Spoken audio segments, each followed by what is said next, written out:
ओम नमो भगवते वासुदेवाय। ओम नमः शिवाय। हर हर महादेव। लक्ष्मी तीर्थ और भानु तीर्थ का महात्मा।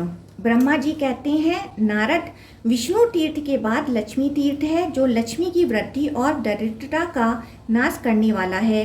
उसका पवित्र इतिहास बतलाता हूँ, सुनो। पूर्व काल की बात है। लक्ष्मी और दरिद्रा देवी में संवाद हुआ। वह दोनों एक दूसरे का विरोध करती हुई संसार में आई। तीनों लोकों में कोई भी वस्तु ऐसी नहीं है जहाँ ये व्याप्त ना हो। दोनों ही कहने लगी, मैं बड़ी हूँ, मैं बड़ी हूँ। लक्ष्मी ने युक्ति दी, देहधारियों का कुल, सील और जीवन मैं ही हूँ। मेरे बिना वह जीते हुए भी मृतक के समान है। दरिद्रा ने भी तर्क उपस्थित किया, मैं ही सबसे बड़ी हूँ क्योंकि मुक्ति सदा मेरे ही अधीन है। जहाँ मैं हूँ वहाँ काम, क्रोध, मद, लोभ और मात्सर्य ये दोष कभी नहीं रहते। भय, उन्माद, ईर्ष्या और उदंडता भी अभाव रहता है। दरिद्रा की बात सुनकर लक्ष्मी ने प्रतिवाद किया, मुझसे अलंकृत होने पर सभी प्राणी सम्मानित होते हैं। निर्धन मनुष्य शिव के ही तुल्य क्यों न हो, सबके द्वारा तिरस्कृत होता रहता है। मुझे कुछ दीजिए। यह वाक्य मुंह से निकालते ही बुद्धि, श्री, लज्जा, शांति और कीर्ति ये शरीर के 5 देवता तुरंत निकलकर चल देते हैं। गुण और गौरव तभी तक टिके रहते हैं जब तक मनुष्य दूसरों के सामने हाथ नहीं फैलाता। जब पुरुष याचक बन गया तब कहाँ गुण और कहाँ गौरव। जीव तभी तक सबसे उत्तम, समस्त गुणों का भंडार और सब लोगों का वंदनीय रहता है जब तक वह दूसरे से याचना नहीं करता। प्राणियों के लिए निर्धनता सबसे बड़ा कष्ट और पाप है, क्योंकि निर्धन मनुष्य को न तो कोई आदर देता, न उससे बात करता और न उसका स्पर्श ही करता है। अतः दरिद्रे, मैं ही श्रेष्ठ हूँ। तू मेरी बात कान खोल के सुन ले। लक्ष्मी का यह दर्प युक्त वचन सुनकर दरिद्रा बोली, लक्ष्मी, मैं बड़ी हूँ। यह बारंबार कहते तुझे लज्जा नहीं आती? तू श्रेष्ठ पुरुषों को छोड़कर सदा पापियों में ही रमती रहती है। जो तेरा विश्वास करता है उसके साथ तू वंचना करती है। फिर बड़ी बड़ी डींगे कैसे हाँक रही है? तेरे मिलने पर मनुष्यों को जैसा भारी पश्चाताप सहना पड़ता है वैसा उसे सुख नहीं मिलता। मदिरा पीने से भी पुरुष को वैसा भयंकर नाश नहीं होता जैसा तेरे समीप रहने मात्र से विद्वानों को भी हो जाता है। लक्ष्मी, तू सदा प्राय पापियों के साथ ही क्रीड़ा करती है। मैं योग्य और धर्मशील पुरुषों में सदा निवास करती हूँ। भगवान शिव और श्री विष्णु के भक्त, कृतज्ञ, महात्मा, सदाचारी, शांत, गुरु सेवा परायण, साधु, विद्वान, सूरवीर तथा पवित्र बुद्धि वाले श्रेष्ठ पुरुषों में मेरा निवास है। अतः श्रेष्ठता तो सदा मुझ में ही है। तेजस्वी ब्राह्मण, व्रतपरायण, सन्यासी तथा निर्भय मनुष्यों के साथ मैं रहा करती हूँ। किंतु तू कहाँ रहती है यह भी सुन ले। पाप परायण, राज्य कर्मचारी, निष्ठुर, खल, चुगलखोर, लोभी, विकृतांग, सठ, अनार्य, कृतज्ञ, धर्मघाती, मित्रद्रोही, अनिष्टकारी तथा हृदयहीन मनुष्यों में ही तेरा निवास है। इस तरह विवाद करती हुई वह दोनों मेरे पास आईं। मैंने उनकी बातें सुनी और इस प्रकार कहा, पृथ्वी तथा आप, जल, ये दोनों देवियां मुझसे ही प्रकट हुई हैं। स्त्री होने के कारण वह ही स्त्री के विवाद को समझ सकती हैं और कोई नहीं। उनमें भी जो कमंडलू से प्रकट होने वाली नदियां हैं वह श्रेष्ठ हैं। उन सरिताओं में भी गौतमी देवी तो सर्वश्रेष्ठ हैं। अतः वह ही तुम्हारे विवाद का निर्णय करेंगी। वह ही सबकी पीड़ाओं को हरने वाली तथा सबके संदेह का निवारण करने वाली हैं। मेरे कहने से वे दोनों पृथ्वी और जल के पास गईं और उन सबको साथ ले गौतमी देवी के समीप पहुंची। भूदेवी और अपो देवी ने गौतमी से लक्ष्मी और दरिद्रता का विवाद स्पष्ट रूप से कह सुनाया। उन दोनों के विवाद को समस्त लोकपाल, पृथ्वी और जल ये मध्यस्थ की भांति सुन रहे थे। उस समय गंगा ने दरिद्रता से कहा, ब्रह्माश्री,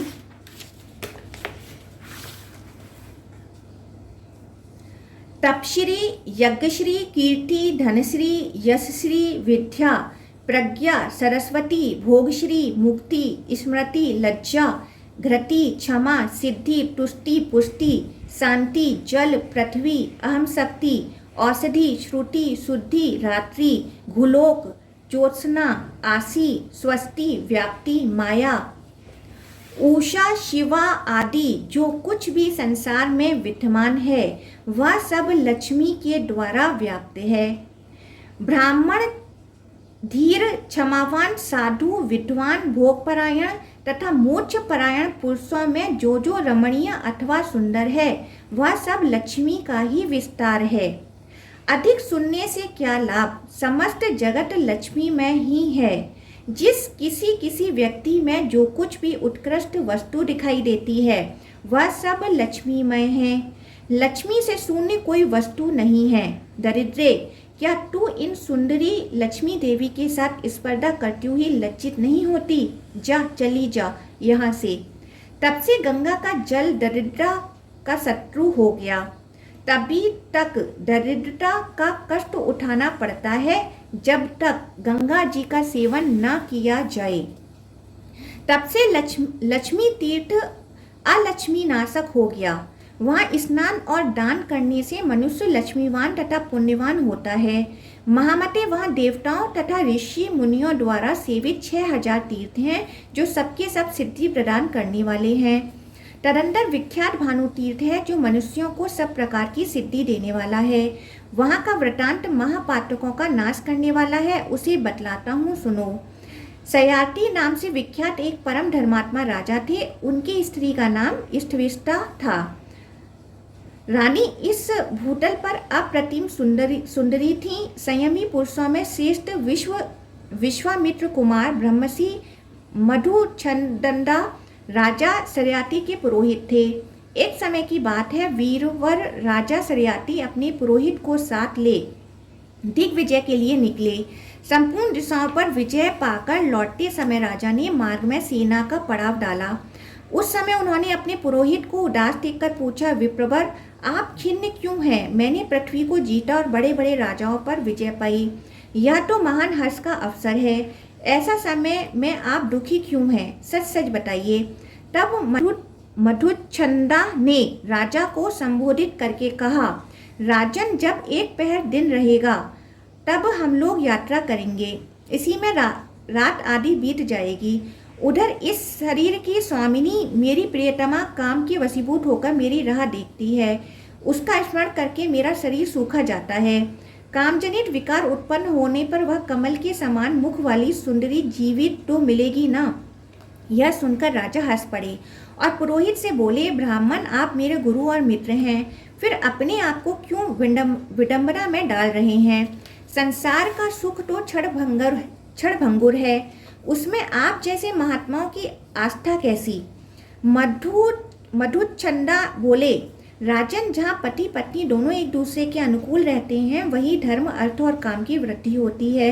अतः अपनी पत्नी के प्रति यह अनुराग दूषण नहीं, भूषण ही मानना चाहिए।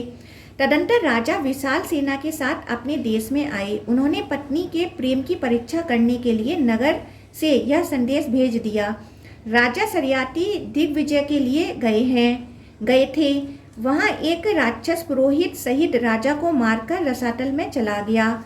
दूत के मुख से यह संदेश सुनकर रानी इसकी सत्यता का पता लगाने लगी, किंतु मधुचंदा की पत्नी ने तुरंत प्राण त्याग दिए। यह एक अद्भुत बात हो गई। दूतों ने उसकी मृत्यु का हाल महाराज से जाकर कहा, साथ ही रानियों की चेष्टा भी बताई। इससे राजा को बड़ा विस्मय हुआ और दुख हुआ। उन्होंने दूतों से कहा, तुम लोग जाकर ब्राह्मणी के शरीर की रक्षा करो और नगर में यह बात फैला दो कि राजा अपने पुरोहित के साथ राजधानी में आ रहे हैं। यूं कहकर राजा चिंता से व्याकुल हो उठे। इसी समय आकाशवाणी हुई, राजन, इस पृथ्वी पर गौतमी गंगा सब प्रकार के संकटों की शांति करने वाली तथा पावन है। वे आपका संपूर्ण मनोरथ सिद्ध करेंगी। आकाशवाणी सुनकर सरियाती गौतमी के तट पर गए। उन्होंने ब्राह्मणों को धन दिया, पितरों और द्विजों को तृप्त किया और अपने पुरोहित को धन के साथ यह कहकर भेजा, आप अन्य तीर्थों में जाकर धन दान करें। राजा का यह सब कार्य पुरोहित नहीं जानते थे। उनके चले जाने पर राजा ने सेना को भी भेज दिया और स्वयं अकेले ही गंगा तट पर रह गए। उन्होंने गंगा, सूर्य तथा देवताओं को सुनाकर कहा, यदि मैंने दान, होम और प्रजा पालन किया हो तो इस सत्य के प्रभाव से वह पतिव्रता ब्राह्मणी मेरी आयु लेकर जीवित हो जाए। यूं कहकर राजा अग्नि में प्रवेश कर गए। उसी समय पुरोहित की पत्नी जीवित हो गईं। राजगुरु मधुच्छंदा को जब यह बात मालूम हुई कि राजा अग्नि में प्रवेश कर गए, मेरी पतिव्रता पत्नी मरकर फिर जी उठी और उसी के लिए महाराज ने अपने जीवन का परित्याग किया है, तब उनका ध्यान अपने कर्तव्य की ओर गया। उन्होंने सोचा, मैं भी अग्नि में प्रवेश करके अपने प्रिय मित्र के पास जाऊं अथवा यहीं रहकर तपस्या करूं। अंत में वह इस निश्चय पर पहुंचे कि मेरा कर्तव्य तथा पुण्य कार्य यही है कि पहले राजा को जीवित करूं, उसके बाद प्रिया के पास जाऊं।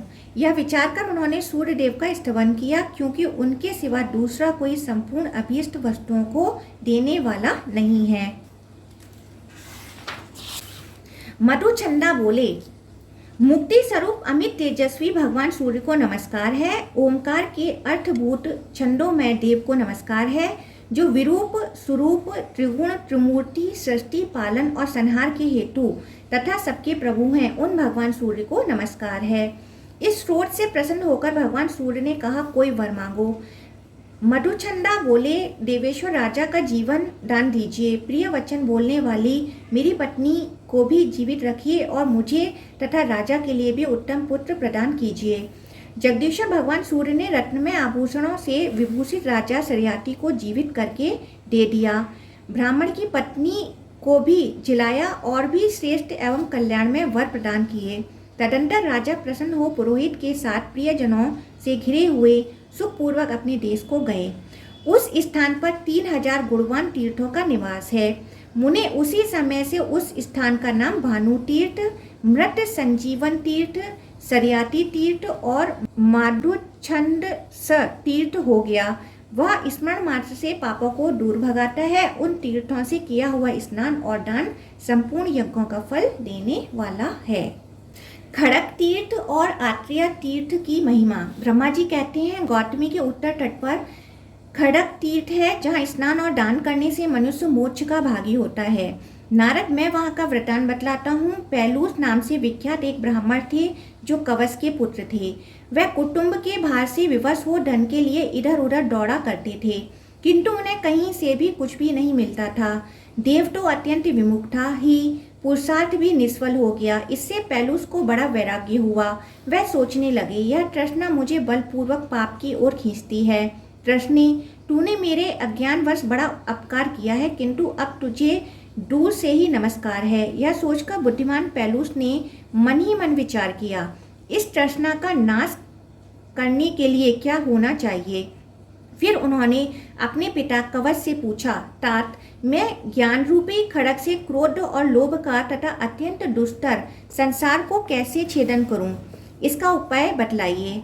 कवच ने कहा, वैदिक श्रुति का कथन है कि ईश्वर ने ज्ञान की इच्छा करें, ईश्वर से ज्ञान की इच्छा करें, अतः तुम महादेव जी की आराधना करो, उससे तुम्हें ज्ञान प्राप्त होगा। बहुत अच्छा कहकर पैलूस ने ज्ञान प्राप्ति के उद्देश्य से महेश्वर की अर्चना की। इससे संतुष्ट होकर उन्होंने ब्राह्मण को ज्ञान प्रदान किया। ज्ञान प्राप्त होने पर परम बुद्धिमान कवच ने इस प्रकार मुक्तिदायिनी गाथा का गान किया। मनुष्य का पहला शत्रु है क्रोध, उसका फल तो कुछ भी नहीं है, उल्टे वह शरीर का नाश करता है। अतः ज्ञान रूपी खड़ग से उसका नाश करके परम आनंद को प्राप्त करें। नाना प्रकार की तृष्णा बंधन में डालने वाली माया है, वह पाप कराती है। अतः ज्ञान रूपी खड़ग से उसका नाश कर देने पर मनुष्य सुख से रहता है। आसक्ति देवता आदि के लिए भी बहुत बड़ा अधर्म है। आत्मा असंग है, उसके लिए भी आसक्ति महान शत्रु है। ज्ञान रूपी खड़ग से ही इस आसक्ति का नाश करके शिव सायुज्य प्राप्त करें। संशय महानाशक का कारण है, वह धर्म और अर्थ का भी विनाश करने वाला है। उस संशय का नाश करके जीव अपने परम अभीष्ट की सिद्धि कर सकता है। आशा पिशाची की भांति चित्त में प्रवेश करती है और संपूर्ण सुखों को भस्म कर डालती है। पूर्ण अहंता, अपरिच्छिन्न आत्मबोध रूपी खड़ग से उसका नाश करके जीवन मुक्ति प्राप्त करनी चाहिए। तदंतर पैलूस ज्ञान प्राप्त करके गंगा तट पर रहने लगे। ज्ञान रूपी खड़ग से उनका मोह नष्ट हो गया था, अतः उन्होंने मोक्ष प्राप्त कर लिया। तब से वह स्थान खड़ग तीर्थ के नाम से प्रसिद्ध हुआ। ज्ञान तीर्थ, कवच तीर्थ, पैलूस तीर्थ और कामत तीर्थ आदि 6000 तीर्थ वहाँ वास करते हैं, जो पाप राशि के नाशक और अभीष्ट वस्तुओं के दाता हैं। उसके बाद आत्रेय तीर्थ है, उसी को अविंद्रिय तीर्थ भी कहते हैं। वह बहुत ही उत्तम है, वह खोए हुए राज्य की प्राप्ति कराने वाला है। उसका महात्मा बतलाता हूँ, सुनो। एक बार गौतमी के उत्तर तट पर आत्रेय ऋषि ने अनेकों ऋत्विज मुनियों के साथ सत्र आरंभ किया। उसमें हव्य वाहन अग्नि ही होते थे। इस प्रकार सत्र पूरा होने पर महर्षि ने माहेश्वरी इष्टि का अनुष्ठान किया। इससे अणिमा आदि 8 प्रकार के ऐश्वर्य की प्राप्ति हुई तथा उनमें सर्वत्र आने जाने की शक्ति हो गई। वह परम मनोहर इंद्रभवन, स्वर्गलोक तथा रसातल में अपनी तपस्या के प्रभाव से आने जाने लगे। एक समय वे इंद्रलोक में गए। वहां उन्होंने देवताओं से घिरे हुए इंद्र को देखा, जो अप्सराओं का उत्तम नृत्य देख रहे थे। सिद्ध और साध्यगण उनकी स्तुति कर रहे थे। वह सब देखकर पुनः अपने आश्रम पर लौट आए। कहाँ पवित्र गुणों वाले रत्नों से भरी हुई अत्यंत रमणीय इंद्रपुरी और कहाँ श्रीहीन सुवर्ण रहित अपना आश्रम। यह देखकर ब्राह्मण को अपने आश्रम से वैराग्य सा हो गया। उनके मन में शीघ्र ही देवताओं का राज्य प्राप्त करने की अभिलाषा हुई। तब उन्होंने अपनी प्रिया से कहा, देवी, अब मैं उत्तम से उत्तम फल मूल भी चाहे वह कितने ही अच्छे ढंग से क्यों न बने हों नहीं खा सकता। मुझे तो स्वर्गलोक के अमृत, परम पवित्र भक्ष्य भोज्य, श्रेष्ठ आसन, स्तुति दान, सुंदर सभा, अस्त्र शस्त्र, मनोहर वस्त्र, अमरावतीपुरी और नंदन वन की याद आती है। यूं कहकर महात्मा आत्रेय ने तपस्या के प्रभाव से विश्वकर्मा को बुलाया और इस प्रकार कहा, महात्मन, मैं इंद्र का पद चाहता हूँ। आप शीघ्र ही यहाँ इंद्रपुरी का निर्माण कीजिए। इसके विपरीत यदि आपने कोई बात मुंह से निकाली तो मैं निश्चय ही आपको भस्म कर डालूंगा। आत्रेय के यूं कहने पर प्रजापति विश्वकर्मा ने तत्काल ही वहां मेरु पर्वत, देवपुरी, कल्पवृक्ष, कल्पलता, कामधेनु, वज्र आदि मणियों से विभूषित सुंदर तथा अत्यंत चित्रकारी किए हुए ग्रह बनाए। इतना ही नहीं, उन्होंने सर्वांग सुंदरी सची की भी आकृति बनाई, जो कामदेव की विहारशाला सी प्रतीत होती थी। क्षण भर में सुधर्मा, सभा, मनोहारिणी अप्सराएं, उच्च श्रवा, अश्व, ऐरावत हाथी, वज्र आदि अस्त्र और संपूर्ण देवताओं का निर्माण हो गया। अपनी पत्नी के मना करने पर भी आत्रेय ने सची के समान रूप वाली उस स्त्री को अपनी भार्या बना लिया। वज्र आदि अस्त्रों को भी धारण किया। नृत्य और संगीत आदि सब कुछ वहां उसी तरह से होने लगा जिस प्रकार वह इंद्रपुरी में देखा गया था। स्वर्गलोक का संपूर्ण सुख पाकर मुनिवर आत्रेय का चित्त बहुत प्रसन्न हुआ। आपात रमणीय विषयों की भी भला किस पुरुष को अपेक्षा नहीं होती। दैत्यों और दानवों ने जब स्वर्ग का वैभव पृथ्वी पर उतारा हुआ सुना तब उन्हें बड़ा क्रोध हुआ। वे परस्पर कहने लगे, क्या कारण है कि इंद्र स्वर्गलोक को छोड़कर पृथ्वी पर सुख भोगने के लिए आया है। हम लोग अभी वृत्रासुर का वध करने वाले उस इंद्र से युद्ध करने के लिए चलें। ऐसा निश्चय करके असुरों ने वहां आकर महर्षि आत्रेय को और उनके द्वारा निर्मित इंद्रपुरी को भी घेर लिया। फिर तो उन पर बड़े बड़े शस्त्रों की मार पड़ने लगी। इससे भयभीत होकर आत्रेय ने कहा, मैं इंद्र नहीं हूँ, मेरी यह भार्या भी सची नहीं है। न तो यह इंद्रपुरी है और न यहाँ इंद्र का नंदनवन है। वृत्रहंता, वज्रधारी और सहस्त्र नेत्रों वाले इंद्र तो स्वर्ग में ही हैं। मैं तो वेद वेता ब्राह्मण हूँ और ब्राह्मणों के साथ ही गौतमी के तट पर निवास करता हूँ। दुर्देव की प्रेरणा से मैंने यह कर्म कर डाला जो न तो वर्तमान काल में सुख देने वाला है और न भविष्य में ही। असुर बोले, मुनिश्रेष्ठ आत्रेय, यह इंद्र का अनुकरण छोड़कर यहाँ का सारा वैभव समेट लो, तभी तुम कुशल से रह सकते हो, अन्यथा नहीं। आत्रेय ने कहा, मैं अग्नि की शपथ खाकर सच सच कहता हूँ, आप लोग जैसा कहेंगे वैसा ही करूँगा। दैत्यों से यूं कहकर वह पुनः विश्वकर्मा से बोले, प्रजापति, आपने मेरी प्रसन्नता के लिए जो इंद्र पद का निर्माण किया था इसका फिर उपसंहार कर लीजिए और ऐसा करके मुझे ब्राह्मण मुनि की शीघ्र रक्षा कीजिए। मुझे फिर अपना वही आश्रम लौटा दीजिए जहाँ मृग, पक्षी, वृक्ष और जल हैं। मुझे इन दिव्य भोगों की कोई आवश्यकता नहीं है। शास्त्रीय मर्यादा का उल्लंघन करके प्राप्त की हुई कोई भी वस्तु सुखद नहीं होती।